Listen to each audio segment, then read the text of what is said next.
जय हिंद समाजवादी साथियों। जैसा कि आप सभी लोगों को पता है, समाजवादी पार्टी के राष्ट्रीय अध्यक्ष और हम सबके प्रिय नेता अखिलेश यादव जी लगातार लोकसभा चुनाव की तैयारियों में जुटे हुए। तैयारियों के साथ ही साथ लगातार पीढ़ी की रणनीति के तहत वो आगामी लोकसभा चुनाव में जनता के बीच में पहुंच भी रहे और लगातार पार्टी के नेताओं कार्यकर्ताओं से मुलाकात करते हुए लगातार प्रत्याशियों का ऐलान भी कर रहे हैं। समाजवादी पार्टी के राष्ट्रीय अध्यक्ष अखिलेश यादव जी अब तक उत्तर प्रदेश लोकसभा सीटों में 80 सीटों में जो 63 सीटें जो अखिलेश यादव जी जहां पर प्रत्याशी उतारेंगे, उन 63 सीटों में अब तक 31 प्रत्याशियों का ऐलान भी कर चुके हैं। और इन 31 प्रत्याशियों में अखिलेश यादव जी ने पीडीए की रणनीति का बहुत ही विशेषकर ध्यान रखा है और ध्यान रखने के साथ ही साथ लगातार पार्टी के शीर्ष नेतृत्व के साथ वार्तालाप करके प्रत्याशियों के चयन की प्रक्रिया में बल दे रहे हैं और लगातार इंडिया गठबंधन को मजबूत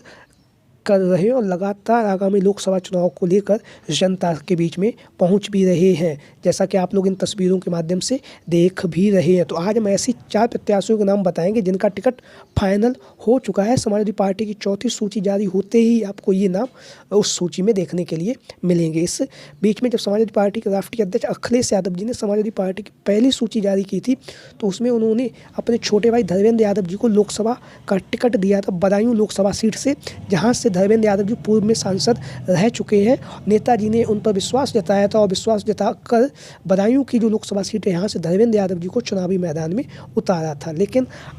अखिलेश यादव जी ने भी नेताजी की बात का ध्यान रखा और पहली सूची में धर्मेंद्र यादव जी का नाम बदायूं लोकसभा सीट से उतारा गया। उसके बाद राजनीति में जो परिवर्तन हुआ, उसके बाद अखिलेश यादव जी ने धर्मेंद्र यादव जी का टिकट काटकर अपने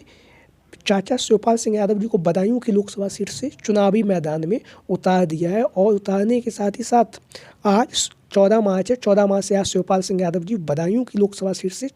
तूफानी प्रचार शुरू कर रहे हैं, लगातार जनता के बीच में पहुंच रहे हैं और लगातार जनसंपर्क के माध्यम से जनता से रूबरू भी हो रहे हैं। शिवपाल सिंह यादव जी का आप जानते ही होंगे किस तरह के नेता हैं और ज़मीनी नेता हैं। ज़मीनी नेता के साथ ही साथ जनता से सीधे जुड़ते हैं, जनता के बीच में पहुंचते हैं, वोटों की अपील करते हैं और जनता का आशीर्वाद भी लेते हैं। क्योंकि जसवंत नगर की जो विधानसभा सीट है जहां से वर्तमान समय में विधायक, वहां पर ये लाखों वोटों से जीत कर आते हैं। तो ऐसी स्थिति में अखिलेश यादव जी ने बदायूं की लोकसभा सीट से अपने चाचा शिवपाल सिंह यादव जी को समाजवादी पार्टी के राष्ट्रीय महासचिव, पूर्व कैबिनेट मंत्री, भारत उत्तर प्रदेश सरकार पर भरोसा जताते हुए उन्हें बदायूं की लोकसभा सीट की जिम्मेदारी दी है। अब इसी कड़ी पे हम दूसरे नंबर पर बात करेंगे। तो अब धर्मेंद्र यादव जी कहाँ से चुनावी मैदान में उतरेंगे, तो धर्मेंद्र यादव जी को लेकर जो चर्चाएं चल रही वो ये है कि आजमगढ़ की जो लोकसभा सीट है यहाँ से धर्मेंद्र यादव जी इस बार एक बार पुनः चुनावी मैदान में उतरेंगे। क्योंकि आप लोगों को पता है कि धर्मेंद्र यादव जी ने 2022 में जो उपचुनाव हुआ था उसमें भी आजमगढ़ की लोकसभा सीट से चुनावी मैदान में उतरे थे, लेकिन कुछ हज़ार वोटों से वह हार गए थे। तो ऐसी स्थिति में एक बार फिर अखिलेश यादव जी समाजवादी पार्टी की चौथी सूची में बदायूं की लोकसभा सीट से रहे पूर्व सांसद धर्मेंद्र यादव जी की जगह पर अब उन्हें आजमगढ़ की लोकसभा सीट से धर्मेंद्र यादव जी को चुनावी मैदान में उतारेंगे सपा मुखिया अखिलेश यादव जी। इस तरह की खबरें सामने आ रही, क्योंकि वर्तमान समय में आजमगढ़ की लोकसभा सीट और कन्नौज की लोकसभा सीट से इन्हें धर्मेंद्र यादव जी को प्रभारी बनाया गया है। तो प्रभारी बनाने के साथ ही साथ धर्मेंद्र यादव जी की जो चर्चाएँ हैं वो आजमगढ़ लोकसभा सीट को लेकर बहुत ही तेज़ी से चल रही कि आज आजमगढ़ की लोकसभा सीट से धर्मेंद्र यादव जी चुनावी ताल ठोकेंगे। क्योंकि धर्मेंद्र यादव जी तेज तर्रार नेता और आजमगढ़ से स्वयं अखिलेश यादव जी भी सांसद रह चुके हैं और स्वयं स्वर्गीय श्री सद्य नेताजी मुलायम सिंह यादव जी भी आजमगढ़ की लोकसभा सीट से सांसद रह चुके हैं। तो ऐसी स्थिति में धर्मेंद्र यादव जी को आजमगढ़ की जो लोकसभा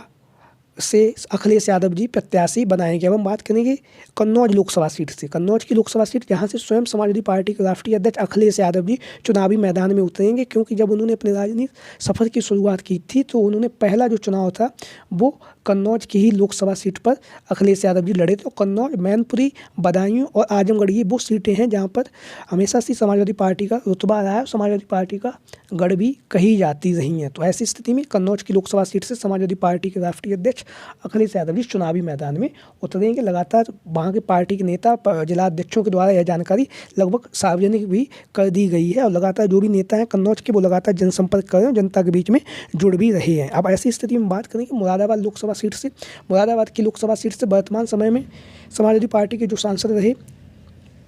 आप लोग अपनी स्क्रीन पर देख भी रहे हैं। एफ टी हसन जी वर्तमान समय में समाजवादी पार्टी के सांसद भी हैं और उसके साथ ही साथ वह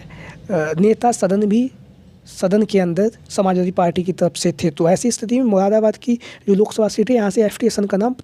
काफ़ी तेज़ी से चल रहा है और तेज़ी से चलने के साथ साथ लगभग तय भी माना जा रहा है कि मुरादाबाद की लोकसभा सीट से जो एफ टी हसन जी हैं, इन पर अखिलेश यादव जी एक बार पुनः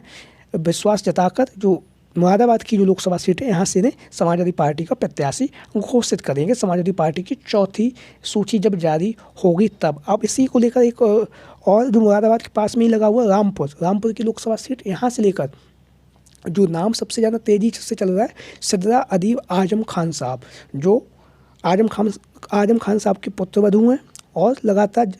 इनके नाम को लेकर समाजवादी पार्टी के कार्यालय में लगातार बातचीत भी चल रही है और इनके ही नाम का